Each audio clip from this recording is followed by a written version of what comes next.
I had a very interesting conversation with him, and I went to him at the beginning of last season, I think it was, and we had a conversation about, um, you know, processes and all these kinds of things. And he said to me, or I said to him, I've done quite well, but I don't really know my process. I want to like try and define my process. And through that, we started speaking. Um, and Tom's really good at what he does. And eventually, I was doing most of the talking, and he said to me, "Well, what did you do on this day, or what happened here, and what happened there?" And he asks all the right questions. And eventually, we got to a situation where he said, "Your process is that you problem solve," and that gave me a lot of peace with it. I think to say, well, it's not maybe scoring a whole lot of runs, or it's not um, batting X amount of time. It's just problem solving.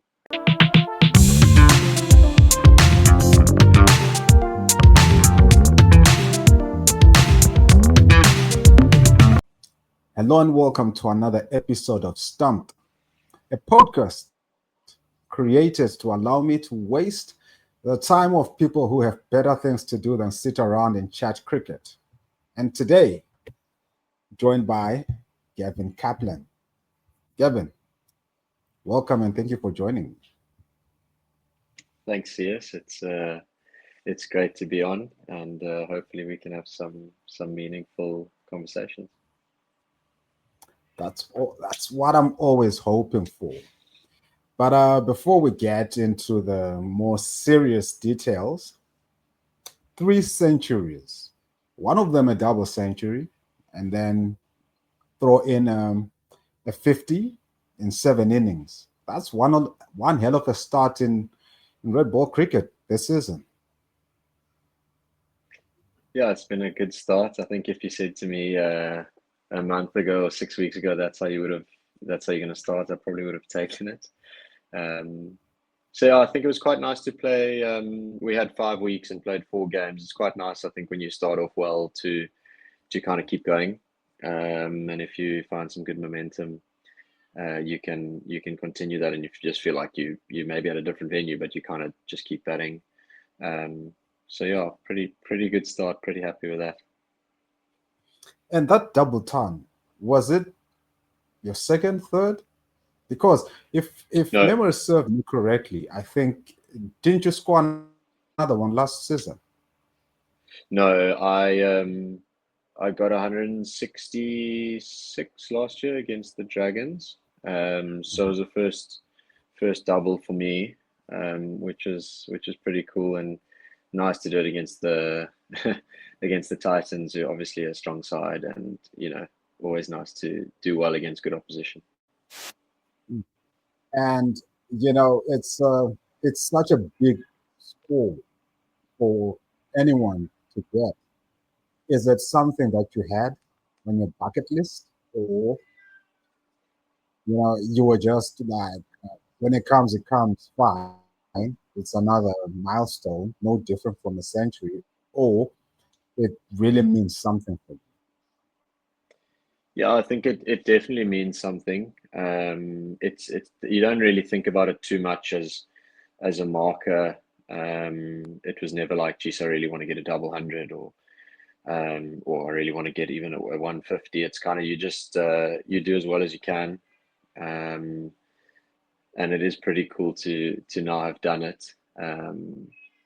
And I think I learned a lot through that innings, in terms of just batting time and just keep batting and keep batting.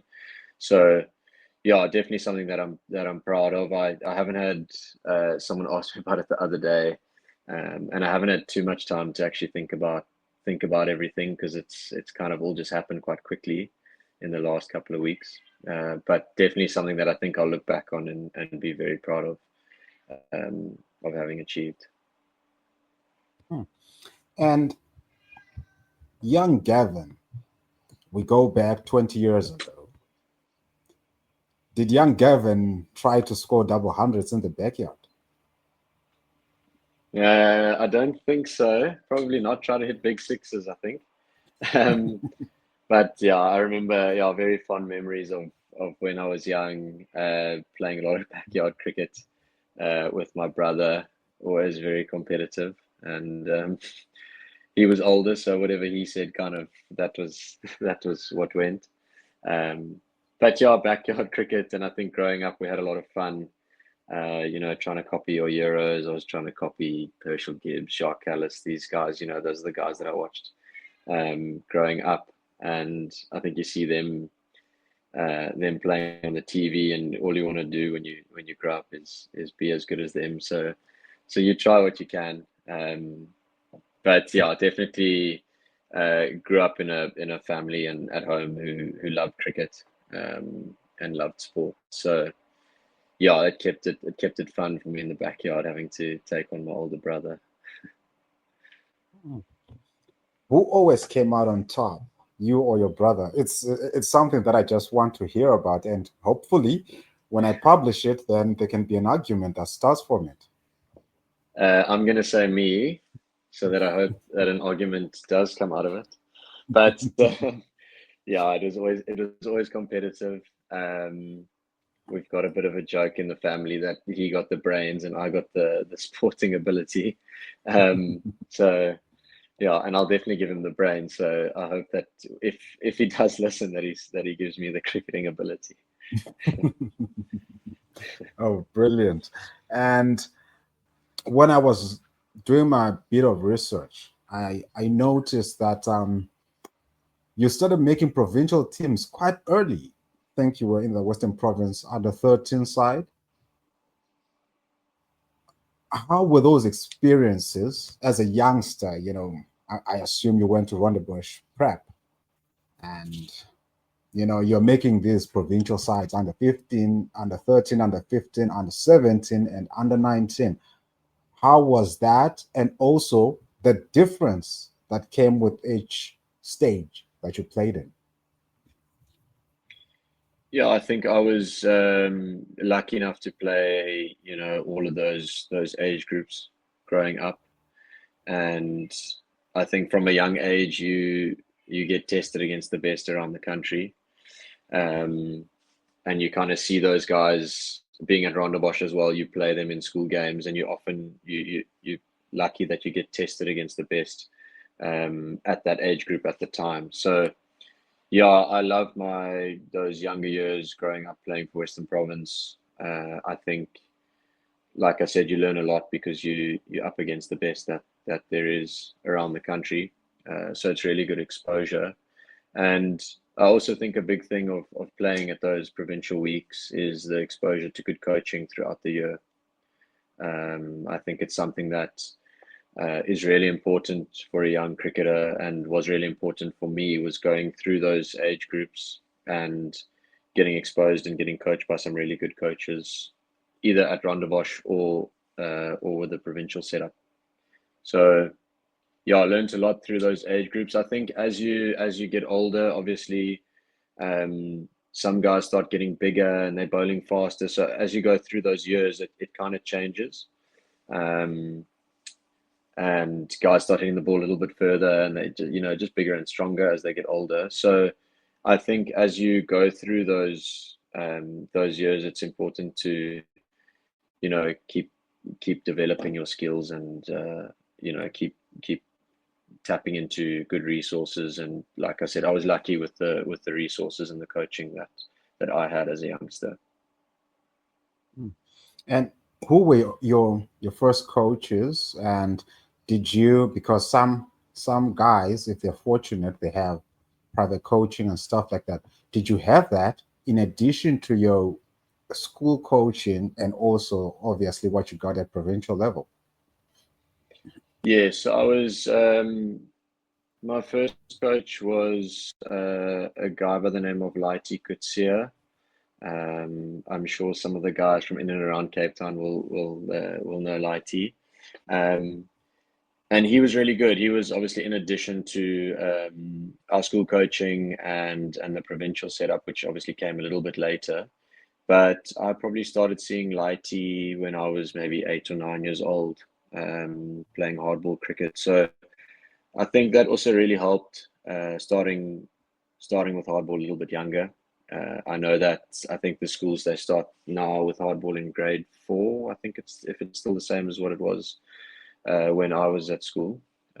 Feels like a long time ago, but I started probably grade 1, grade 2 with the hardball stuff. So I think that definitely helped. And Lighty was, yeah, he was a really good coach, and I think he was quite hard and quite strict on certain things, which at the time you probably get a little bit upset with as a youngster. But as you get older, you learn to appreciate it and see the value in it. So yeah, he was really good. I was lucky I had Laurie Ward as well when I was younger. And then yeah, so we stayed out in Milnerton side. So the two of them were out this way, and they really helped me as a youngster. And then obviously as I went and got older, then you get exposed with the provincial coaches and the school coaches. But those two were when I was really young, the two guys that I worked with. And what about at Rondebosch? What was it like for you as a cricketer, the cricket side of it? And did you spend a lot of time training, working on the game, or you trained when everybody else trained and that was good enough for you? Yeah, Rondebosch was great. I think all through the years, I've alluded to it already, but I was lucky to have great coaches, and the facilities and everything really obviously help as a cricketer. They didn't have the indoor center yet that they've got now when I was at school. But just the facilities in general, and I think one of the main things is that you're also around good cricketers all the time. So every year there's 4, 5, 6 provincial cricketers, and you training around those guys day in and day out. Your game it has to go to the next level. So yeah, I think the group and the years that I was there, sure, there's probably out of the 5 or 6 years that I was at Rondebosch, there's probably sure, I'm gonna guess a number here, 15, 16, 17 guys still playing professional cricket today. Um, so I think I was lucky. I was in a really good batch of guys, which really helped. And yeah, the school was great in terms of the coaches were always happy to do extra hours and see you outside of training time if that's what you wanted to do. Yeah, I definitely did train more outside the normal training hours.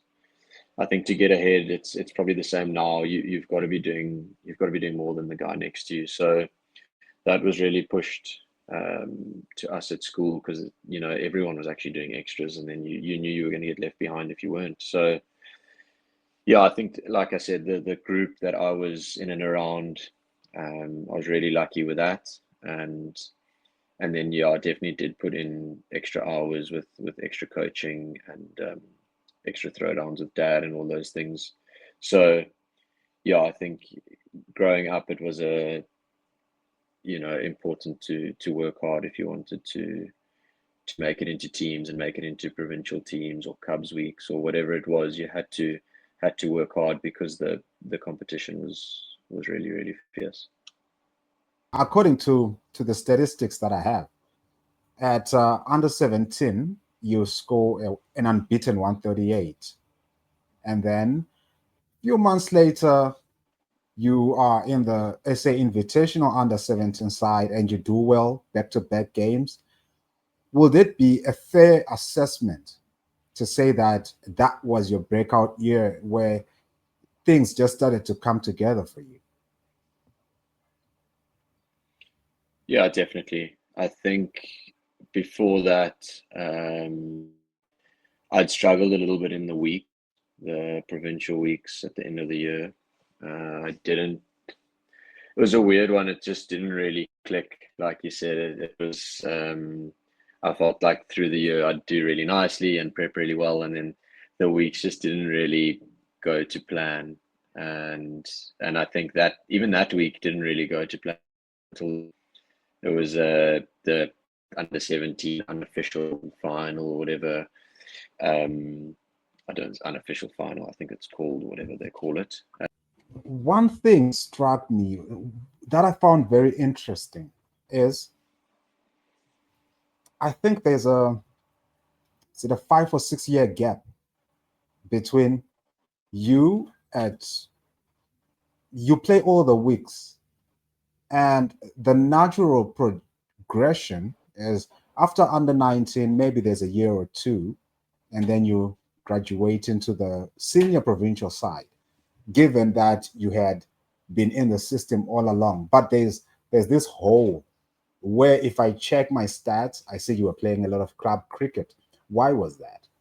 So yeah, it was the old way with the semi-pro and franchise cricket, and yeah, to be honest, I just wasn't getting picked.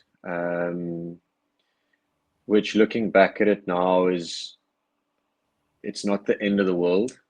I I think having those extra years of club cricket have really helped me grow and develop as a player. I obviously would have liked to have played more professional cricket and played from a younger age, but it wasn't meant to be at that time. And yeah, I kind of had to just do it the slow way, which like I said, it's not the end of the world, and I'm quite happy with the way that it kind of panned out. I think by the time I was selected, I was a lot better as a cricketer than I would have been when I was 18, 19. So yeah, sometimes it's just the way that it works out, I think. And like I said, there were a lot of good cricketers around at the time. Um, I said earlier about the 15 or 16 guys that are playing professionally from Rondebosch. Well, a lot of them were competing for spots in that same team. So, and played or didn't play and then moved to other provinces. So there was a lot of competition around at the time.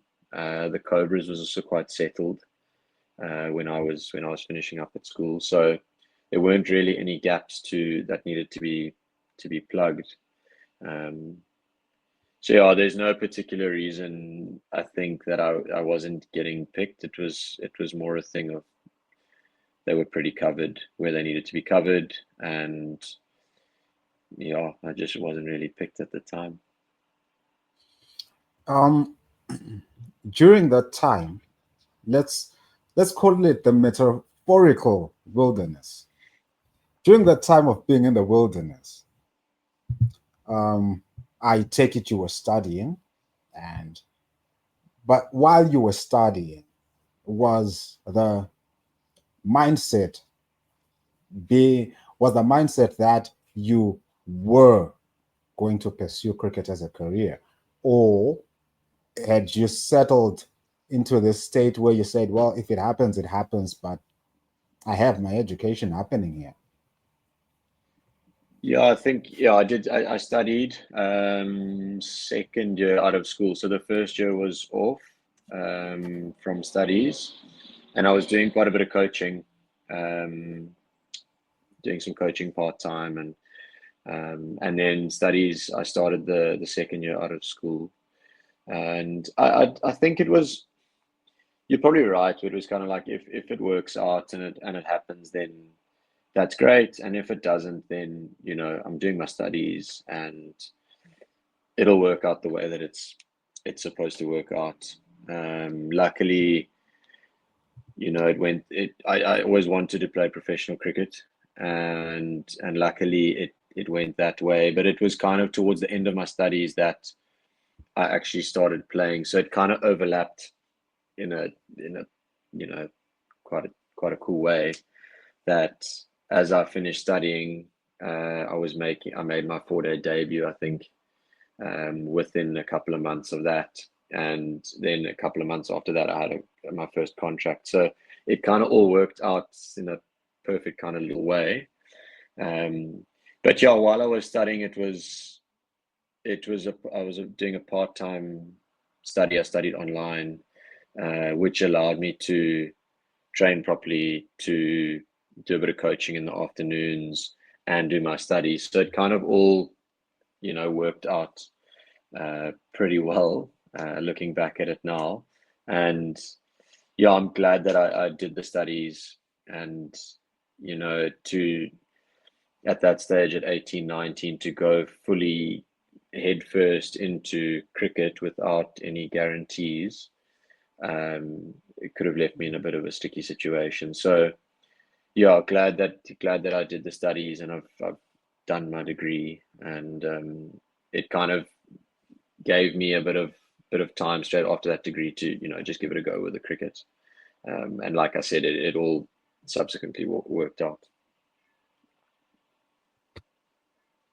When I started, when I left what I was doing for a job, and I went full in cricket. I didn't have a contract. I didn't have anything. It was just bootstrapping from the ground up until you recognized. In my second year, I remember started getting frustrated because it just didn't look like I was making any traction. Yeah, and you also try to think of the future. And like you, I had a family, so now you're thinking, is this the right thing for me to do? Did you at any point while you were studying and also working on your cricket, did you at any point feel as if you are hitting your head against a brick wall here and there might be no progress? Yeah, I think so. I think, you train hard and you do everything that you feel like is right for you, and sometimes it just doesn't work out the way that you had planned it, or it doesn't happen as quickly as you would have liked. Um, Sometimes it just takes longer.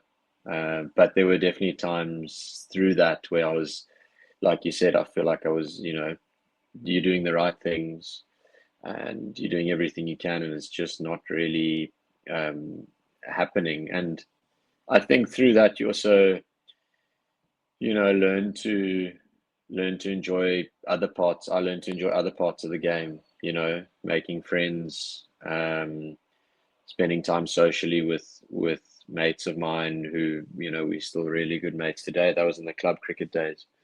And I think those are the things that in cricket, I think, have to get you through, because you are going to go through times, whether it's at club level or you get up to then a provincial level and you're trying to make an SA side and you feel like you said, you're hitting your head into the wall. Um, I think you've got to have fun with it, and you've got to have fun with your mates that you're training with day in and day out and playing with every single day. So yeah, I think through the process of me when I was studying, not really getting picked or not really getting recognized, through that process, I learned that there's another side of this game that's as important as the result side, or the representing higher team side, and that's building friendships and building relationships. So yeah, I think you can look at it both ways and say it was really frustrating, or you can look at it the other side of the coin and say I learned a lot through that process, and through hitting my head against the wall. Um, other things kind of came from it. And while you were playing club cricket, was it solely in Cape Town, or did you go abroad to the UK, to wherever there's a club that might take you and you try to work on your craft there also? Yeah, so I played only in Cape Town, only at Western Province Cricket Club, and then I've done 3 seasons in Holland now. Yeah, there were slight issues with the visa regulations and stuff in the UK were quite tricky. They clamped down on it. I think it was the first year that I finished school, in and around then, and you had to have, if you had played, youth representative cricket or Colts cricket or any of that stuff, you you had to wait. I think it was a 5-year period or something before you could go over and play, or you had to play 5 first-class games, something like that. Anyway, so I couldn't get over to the UK, which I would have liked to have done straight after school. But yeah, lucky that I've played 3 club seasons in Holland, and I think playing different cricket, different conditions, you're always going to learn about your own game and pick up things along the way. Holland is not, a lot of guys go there for the winter. What is it like? What's the club cricket scene like when you're in Holland? And how competitive is it from you just working on your game point of view? And what are some of the lessons that you learned while you were out there? Yeah, I've really enjoyed my 3 seasons there. I think it's a beautiful place to spend the winter. Just from a holistic point of view, it's a really cool country, and I've been lucky enough to travel quite a bit through Europe because of the cricket. The standard is definitely gotten better from my first year over there to my 3rd year. It's chalk and cheese, the standard and the amount of good cricketers that have started to come through. So it's definitely gotten better. I wouldn't say that it's. I think a lot of people, talk it down a little bit because it's cricket over there and it's not really been recognized. But from my experience over there, the standard is definitely going up, and over the last few years has gone up.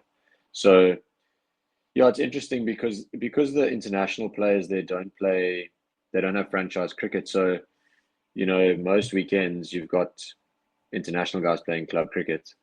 So it's the standard can jump quite a bit. You can have an international bowler bowling to an international batsman, and then on the other side you might have an older club guy that's 50 bowling to a 16-year-old guy who's trying to make his way in Dutch cricket. So the standard can vary quite a lot.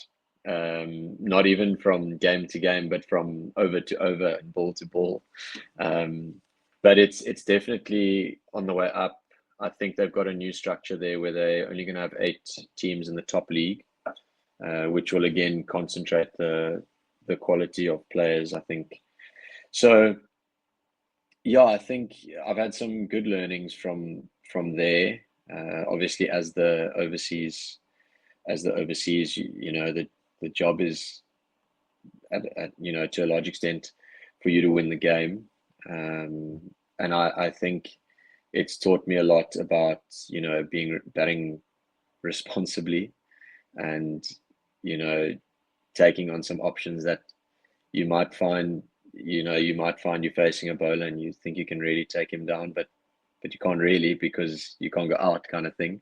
So it makes I think you learn what how to really take responsibility for the team. Not that I hadn't before, but I think even more so over there.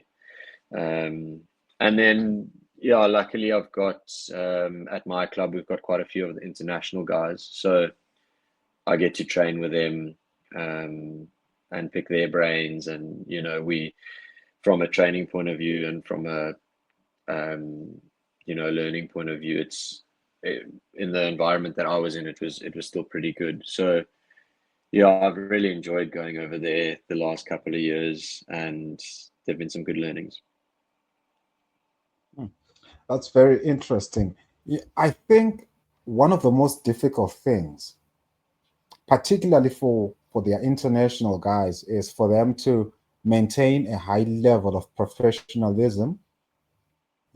Yet, as you said, there's 50-year-old dude who has a day job, no more aspirations of playing at any level. So it takes a lot of discipline for them to maintain their standard?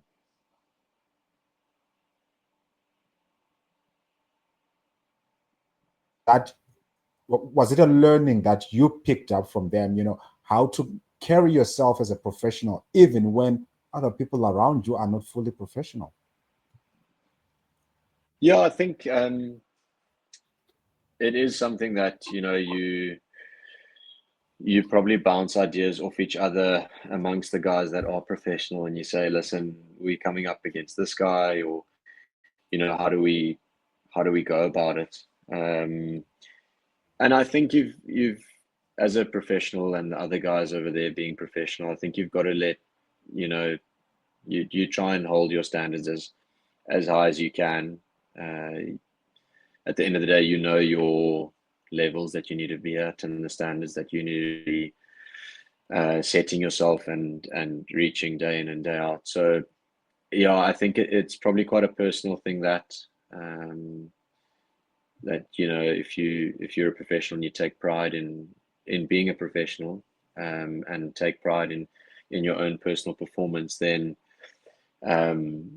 it kind of gives you a lot of the answers to maybe what the questions might be. You might say, geez, this guy's bowling from the side, and he's bowling with, geez, they set some wild fields there. Sometimes they bowl with, we've got a guy on our team that I think he might be 49, nearly 50.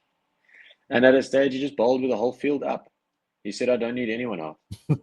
Let him hit me, let the youngster hit me. And even then the youngster hit him. He said, no, you just keep them up. So I think those kinds of things are different. And I think as you've said, as a professional, you try and maintain your standards as much as you can. And I think for long periods of time, if you can perform your skill for long periods of time, eventually the better players come out on top. So, you might be facing a guy that's bowling really well, and at some stage that level is going to drop. And I think that's probably the difference between a lot of the professional guys and a lot of the club guys, is the ability to do it for long periods of time, whether that's batting or bowling. So I think it's a thing of just doing your skill for as long as you can, and not breaking out of your plan, so to speak. What is the highest you ever scored in Holland? Oh, I think 125, maybe 130, maybe, if I remember correctly. Yeah, but yeah, I think 100, 130. Yeah. And when you finally came back and got your opportunity with Western Province, was there no fear of failure? Like, you're thinking, this is my one chance. I've been waiting for so long. I must not waste this. Yeah, there definitely was, I think. I'd be lying to you if I said that there wasn't. I think you wait around for a long time, and then eventually you kind of do get your opportunity, and you're thinking, geez, I need to do something now. So yeah, there definitely was that side of the fear of failure. And especially then, I was 23, I think, at the time, maybe 24. So I was still pretty young, and really trying to prove my way. And I think that fear of failure, I think, doesn't really go away, if I'm being fully honest. I think it's always there in some capacity. I think you just become a bit better at managing it. And I think, yeah, I reckon in the last probably year or so, I've just become better at managing it, and understanding that it's not that scary. the fear is not that it's not that big. So yeah, when I was a little bit younger, it probably played a bigger role. Where now I think I've got a good way of, it's really the fear of failures. It's probably going to be there in some shape, way, or form, but it's not that scary at the end of the day.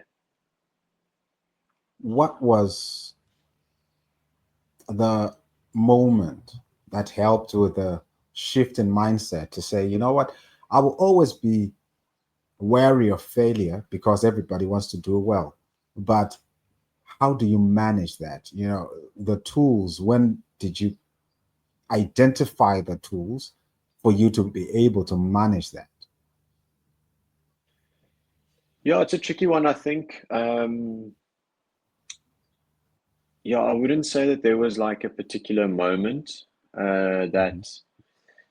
that said to me, okay, now your fear of failure is gone. And no one came to me with a wand and tapped me on the shoulder and said goodbye to the fear of failure. I think I had a very interesting conversation with Tom Dawson Squibb. I know I saw the other day that you interviewed him as well.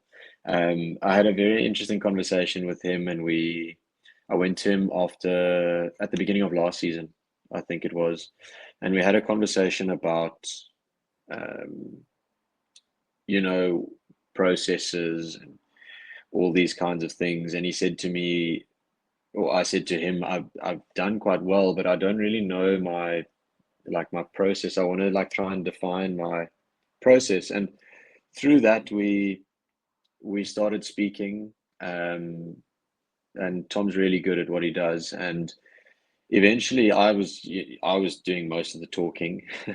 and and he said to me, well, what did you do on this day, or what happened here and what happened there? And he asks all the right questions. And eventually we got to a situation where he said, your process is that you problem solve. And that gave me a lot of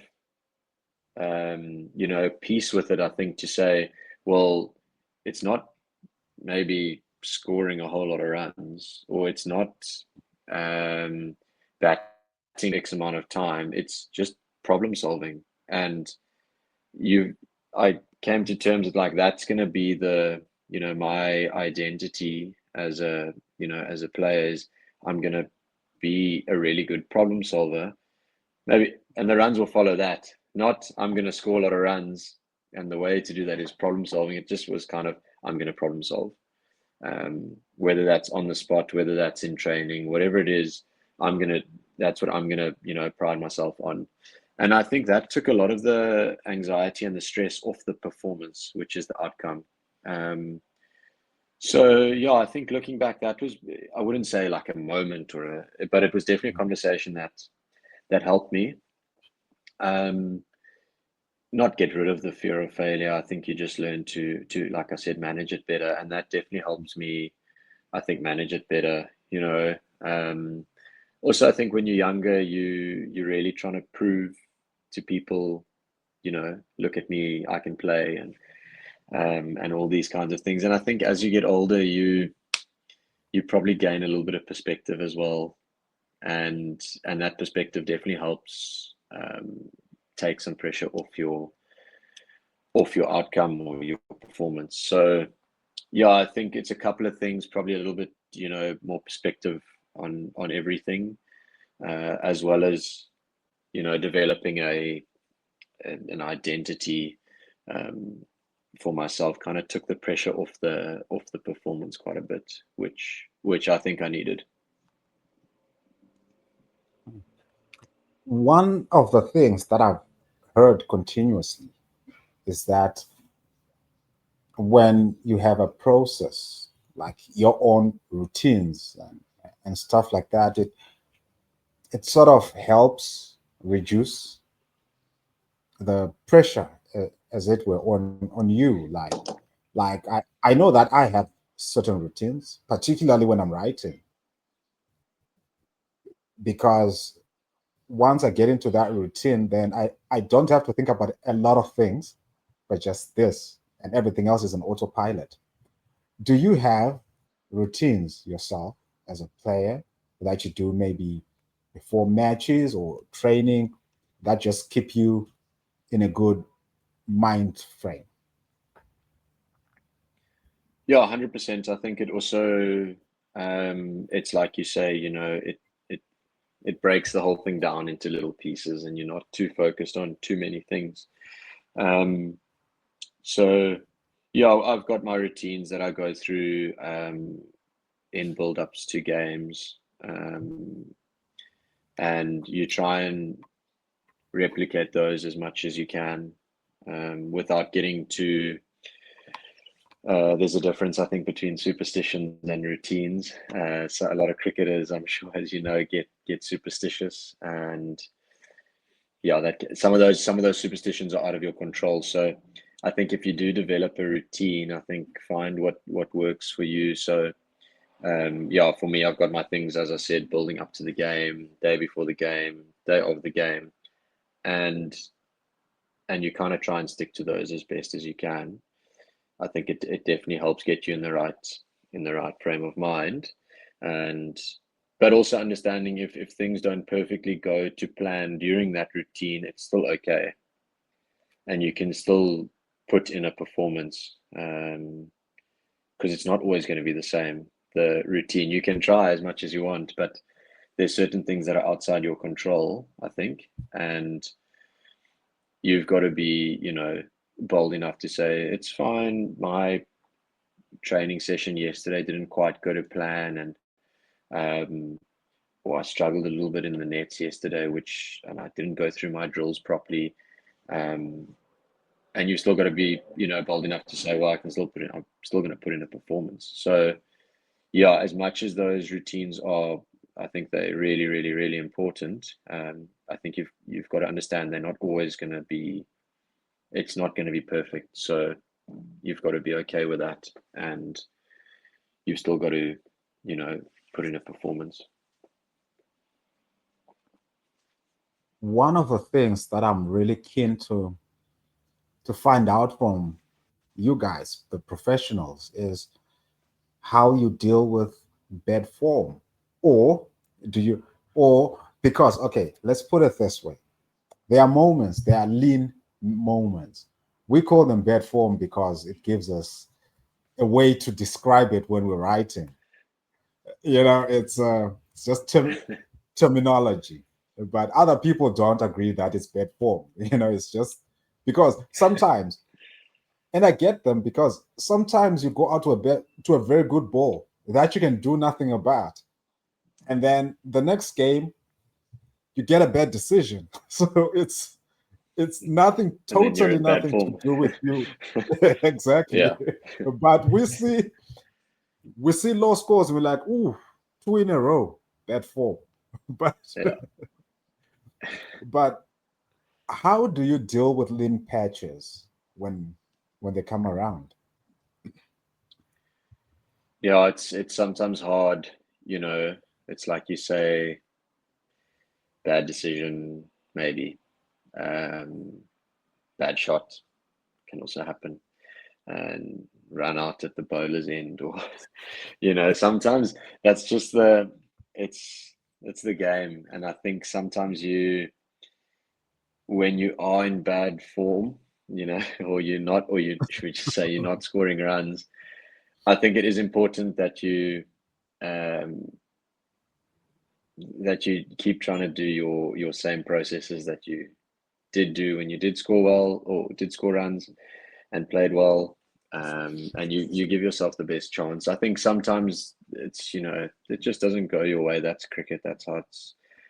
I've been through some lean patches, and I'll go through some more lean patches. That's the game. But I think when you are going through those, it doesn't make you a bad cricketer, and it certainly doesn't mean that you're very far from a big score. So yeah, I think sometimes when I've gone through those lean patches, trying to remind myself that every low score is kind of closer to a big score, because you've been good enough to do it, so you don't lose your ability. You're still good enough to do it. So I think it's a thing of, if let's say you go through 7 or 8 games and you can't score any runs, well, in the back of your head, you're going to be saying, well, I'm also really close to scoring big runs. And when the tide does turn, it's going to turn big. So they can be tough because I think a lot of cricketers, myself included, when you are going through a little bit of a slump, you tend to look at things technically and you say, no, this must change, or you watch a video from batting another time and you say, no, my hands were here, or my head was here, my feet were here. I think a lot of cricketers, we're very critical and we go back, we fall back onto technical things, which can work for some guys, but I think, like for me, for example, if I start saying my hands are here or my head's here when I'm out of form, then I've forgotten that the ball's coming down at me from the other side. So I think it's really important to, when you are in bad form, and it's helped me to, you just get into the battle, between you and the bowler, and you forget about everything technically, and you trust that the processes and the routines that we've spoken about they'll get you through because they've gotten you through before. So yeah, like the last question with the processes and routines, it's so important to have them, and to, I think, know when you're doing well, to keep tabs on those things and don't take them for granted. And then when you are struggling, is to go through them again, trust that you'll come out on the other side. One of the things that I was thinking about was, I found it very interesting. I think you made your debut in white ball cricket. However, correct me if I'm wrong, but that's what I think. And then a few years later, you were given this start and how you did last season, practically dominating red ball cricket. More centuries there than you have in white ball. Is there no danger of being pigeonholed here? I hope not. I hope not. I think no, I've definitely got some work to do with the white ball cricket. I think I've done nicely with the red ball stuff, and I think I've kind of figured out a method for myself quicker than in the other formats. So yeah, I don't I don't know about the pigeonhole. I don't know if I might be or not, but I hope not, because I feel like my skills in the white ball format are also good. So yeah, I think it's, I'm hoping that I can put in some good performances this season with the white ball formats and really kick on in those two, as well as how I kicked on in the 4-day cricket. One thing we did not look at was your move across town. And I'm interested. Obviously, there was the need for game time, and the Borland will be saying, well, we will give you more game time than you're getting here. But what tipped you over besides game time? What made you shift? Yeah, it was at the time not the easiest thing to do, having grown up in Western Province, playing all the years. So it's something that it's not an easy. It wasn't an easy switch. It wasn't just like, okay, cool, I'm just gonna move. Also had a lot of friends there. My life was, right there. So yeah, not an easy move at the time. But yeah, I think the main reason was game time. I wasn't playing enough cricket at Western Province. I was hardly playing any games. So yeah, I think it was, from a cricket point of view, it was a no-brainer, pretty much, to go over and to have a new environment and to, try and showcase my skills.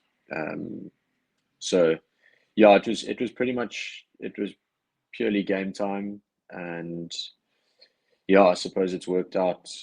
It's worked out in the end. I think, if I hadn't made the move, then we probably wouldn't be sitting here having this conversation. So, um, so yeah, I think at the time, like I said, a tough move, um, but also an exciting one for me personally, and to be going somewhere where, um, I think I've played I've played pretty much every game since I've signed at Boerland. So yeah, I think game time.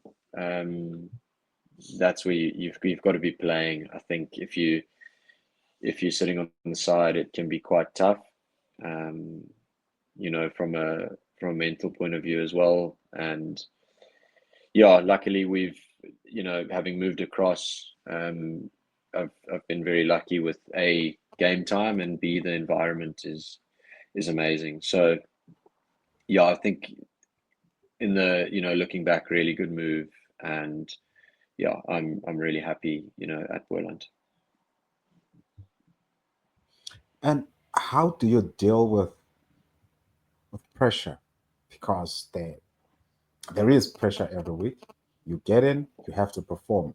You know it. It's always at the back of your mind. I would assume that I have to perform here. How do you ground yourself? What do you do to keep yourself in that sort of homeostasis section of your mind? Yeah, I think different guys deal with it obviously in very different ways with the pressures of playing and needing to put in performances. It's as you know, and I'm sure a lot of people know, it's quite a cutthroat environment, and there is always pressure. Um, there's pressure within squads. There's a lot of good players around. There's always guys knocking on the door, and you kind of, you've got to be you've got to be putting in performances. Otherwise, you can get the boot, and that's the reality of, I think, professional sport. So there's always, like you said, there's always going to be pressure. I think what's really helped me is I've tried to be myself as much as I can and as authentic as I can um, when it comes to cricket as well. So I think I'm a really, relatively calm, composed kind of guy. And I think as soon as I'm calm and composed in and around the cricket environment, it definitely helps my performance, and helps me take the edge off, so to speak, and take the pressure off. Um, yeah, I think pressure is also, it's a good thing. You need to see it that way, and see it as a tool to be motivated. I think it can sometimes be a really good thing to feel like, geez, I'm under pressure. It's time to switch on here. Um, so yeah, I think I wouldn't say there's a particular way that I deal with it. I think I just try and stay as calm and um, composed as what I can, and try and be authentic um, in the way that you play, and in the way that you carry yourself. You be as authentic as what you possibly can be. What I should know this, but I have to ask, what is your shirt number? 5. Wi-Fi. 5 is my mom's favorite number and my girlfriend's birthday. The two women who Keep should keep them matter the happy. most. Yeah, if they're happy, then we'll be fine. Wait until there's a third one. When you have a daughter, Then there's then problems. Then we've got problems.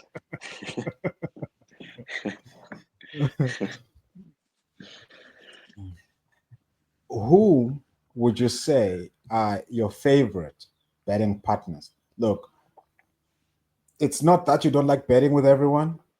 You probably do, but but you ought to have three. Let's say three. Let's pick three people whom you 3 enjoy betting with the most. of all time or currently? Well, let's make it interesting. Let's have all time and then currently. Okay, sure. All time, uh, I'll go Derek Mitchell, uh, Daniel Smith, and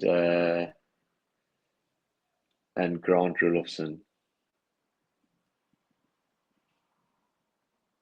And then currently, sure, hopefully none of the guys listen to this. Currently, I'll go Grant again, Aviwe Ngajima, and then there's a guy in Holland that I play with. He's at my club, Noah Kroos. He plays for the Dutch national side, and I enjoy batting with him as well.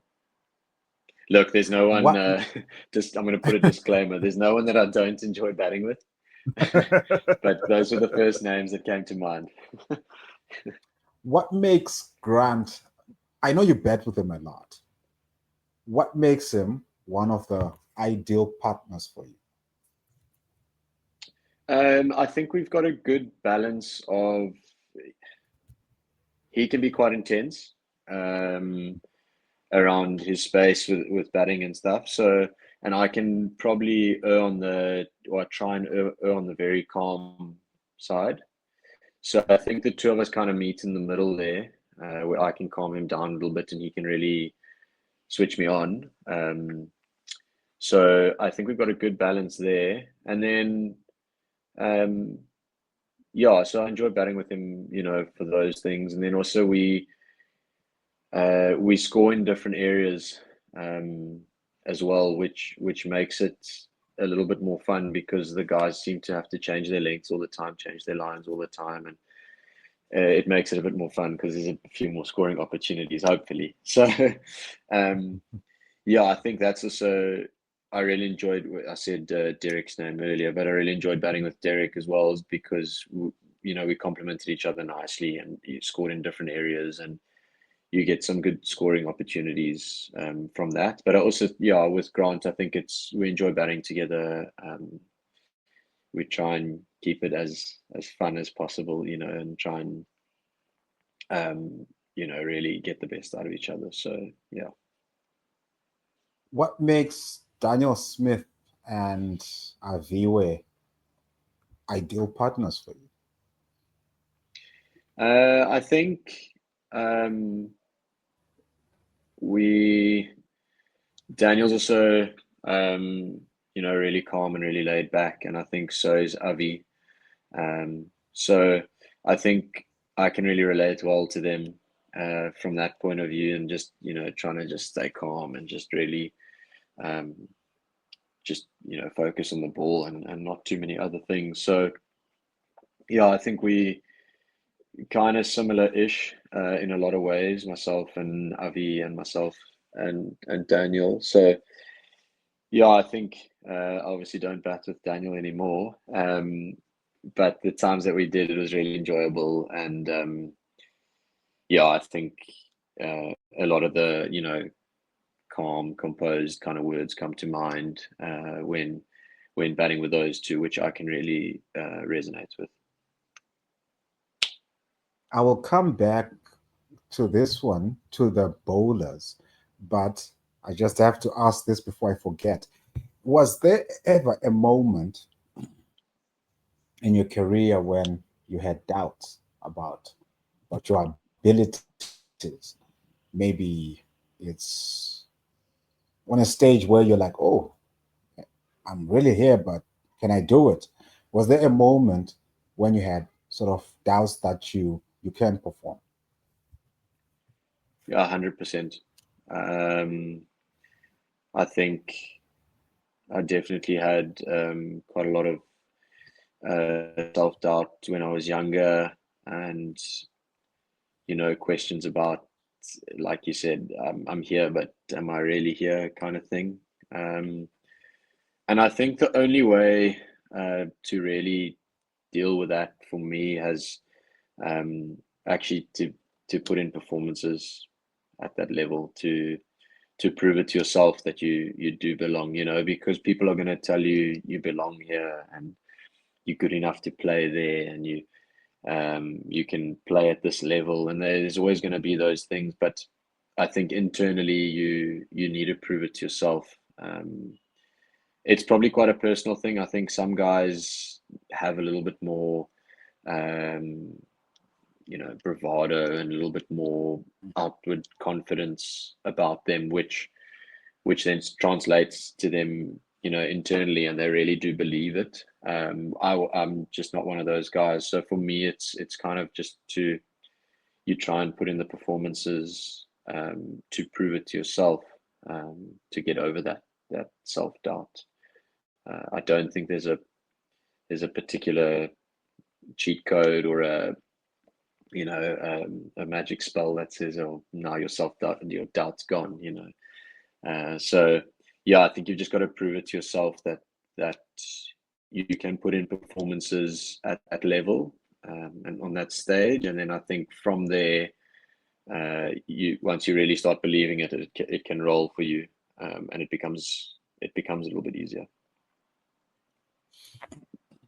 One of the things also that I like to ask about, because everyone has a different way to do it, is how do you switch on and off between deliveries? Because there's no way. Look, I watch cricket matches all the time. Every single day I'm watching a match, but I do that in autopilot. I'm not switched on. And by the end of the game, I'm tired. So I'm thinking, you're batting. You cannot possibly survive the entire match switched on. So how do you switch on and off while you're in the middle? I think, sure. I think when I try and have like a couple of things just before the ball's bowled, and I think they subconsciously become like a switch on thing in my head. Um, and then between balls, and especially in 4-day cricket, especially when I'm at the non-strikers end, I try and just switch off completely. I'll look around, or look at the last week we were in Maritzburg. I was looking at the tree on the field. When we were at the Warriors, I was looking at there was a spot on Castle Corner that I kept looking at. So I think you just try and distract as much as you can um, between balls, and not think too much. And then, you kind of, normally walk away towards the square leg umpire, or walk up the wicket and do some gardening, as the commentators love to say. Um, and I'll try and and then when I kind of walk back and do my set, that's kind of like the okay, now switch on again. And then as soon as that's gone, it's you try and park it, and you just focusing on the next ball. But yeah, I think focusing too much in between balls on too many things can really um, it can drain you, and that's not what you want, because you don't want to be drained and then making a bad decision and getting out, or not moving as um, sharply as what you want to. So switching on and off between balls, I think, is really important. And yeah, I try and just walk away and literally just look around or whatever, and just try and distract myself almost as much as I can. And then as soon as I go into or back into the box, then it'll kind of just watch the ball and react to the ball. So I think also a couple of years ago, I would think a lot about the shot you're going to play, or um, they call it premeditating. Whereas now I think I've gotten it to a stage where I'm kind of just reacting, to the ball and not thinking at all before about it. You know when the guy's bowling kind of in and around where he's going to be, especially in 4-day cricket. So I think, yeah, you try and set up as best as you can for that particular delivery, and then react to exactly what's going on. But yeah, I think switching off non-strikers end is important to properly switch off there. So yeah, because otherwise you'll get tired. And when you do gardening, is it? I know sometimes there's a legitimate reason, but I don't think it's a lot of the time that you guys do the gardening. It's is it habit? Is it why do you do I think it's not just you, everyone. You garden so no, much. everyone does it. Yeah, I think it's a little bit of habit. Sometimes there is something small that gets in your eye, whether it's a little piece of grass that's standing up a little bit higher or a little divot. Sometimes there's divots, especially batting on day one. There can be divots, so you just try and you go and you knock them down as much as you can. But I think it's just a baddest thing. It's just some guys do it to really do some gardening. Other guys just do it because it's just fun. I don't know. No, for me, it's just I try and I sometimes go down and knock down an area and try and just have a look at that area that he's trying to bowl in and clean it up or knock down any areas that might need some knocking down. But I do think it's just a bit of a baddest thing. And now, because we are there, the bowlers, without mentioning Kit Dudgeon, who are the bowlers who give you the most difficult bowlers you have faced?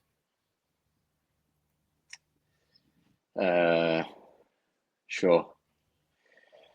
There's a couple, and there's a couple in different scenarios of different games. I think I faced Simon Harmer in my debut game.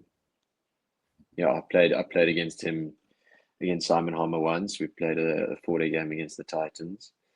So he's definitely up there. I think he just got to 1,000 first-class wickets, and I'm 2 of them, having played against him once. Yeah, he's obviously a seriously good bowler. Sure, this is a hard one. I faced some tough spells. Last year we played a game against the Dolphins, and Pavlon came back for a second spell, and it was seriously tough. Tian van Vuren from the Knights, I played a game against him when he was still at the Warriors, and he was really tricky. Dayan Khalim, when he gets it right, which is becoming very often now, is a handful. So there's a couple of guys, and I think it's different guys for different reasons, in different conditions, should I say. She says, yeah, there's a lot of good bowlers around at the moment. Bayer Swanepoel, when he faced him in a spell at St. George's, going around corners. So yeah, and then there's been some tough spinners as well. Aaron Pankiso bowled on a day 4 wicket in par last year, and it was really tricky. So I think it just depends on the conditions. But yeah, we've got some really good bowlers around the circuit, and when conditions are in their favor, they're gonna take advantage of it. So yeah, I wouldn't say there's one guy in particular that has really stood out other than Simon Harmer. But the rest are all really, really good. And if the conditions, like I said, are in their favor, it's going to be a handful. Yeah, Duan Ulafir as well last week at the Warriors in seeming conditions. Matt Boast, So yeah, it seems like, geez, I don't like facing any bowlers. Yeah, there's guys every week that turn up and are really good. So yeah. And one of the things that I find also interesting is how different people react to chirping. How do you react when people throw bobs at you in the middle? I don't really react. I try and, I won't really even make eye contact. It doesn't really get too much. It doesn't really phase me too much. So yeah, I try and just bat. Keep your head down, and um, it. I think if you, it's one of those things. It'll affect you if you let it affect you, and I try my best when guys are chirping to just kind of shut it off. There's not too much, if I'm being honest, there's not too much that goes on around the circuit now in terms of chirping. There's a little bit here and there, especially as the game gets close and there's a little bit more on the line. But there's, amongst like the circuit, so to speak, there's quite a good respect amongst the guys, and it's all kind of above board. So yeah, there's not too much that I've encountered yet. It's still probably going to come.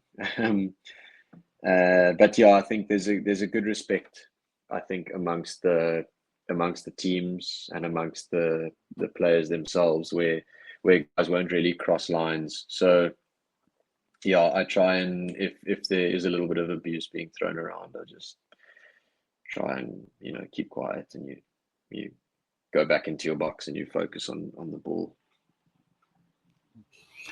I do know that the club scene, particularly up here, is notorious for that. Club cricketers don't have anything to lose, and they will do their best to unsettle you. What is the worst, as in the one that almost made you laugh out loud? Like, what is this? What are you trying to do with this chirp? Sure. I can't really remember any that like stand out that have been super, like funny or super rude or anything. I've definitely got some rude ones, I think, in my time playing club cricket at some dodgy grounds. I've definitely got my fair share there. But I think those are also, the I think it's the intelligent ones that you actually think about afterwards. I think the other ones where you're just getting abused is like, well, whatever. But I think when the guys come up with some intelligent, witty stuff, then it can be quite funny. But I must say, there's not too many that stand out for me, from a intelligent and witty side of things. There's definitely a few and a couple of swear words that were thrown at me, especially when I was younger playing club cricket, and you're trying to, make it, or not make it, but you're trying to do really well, and you hit a really nice cover drive, and the guy's still going at you, and yeah, but there's not really any that stand out. Of all the players you've watched from before that you've never had an opportunity to play with, whom would you say are the top 5 you would have loved to bat with in their prime? Sure, it's a good question. Herschel Gibbs, Jacques Callis, definitely. AB de Villiers. What do we on 3?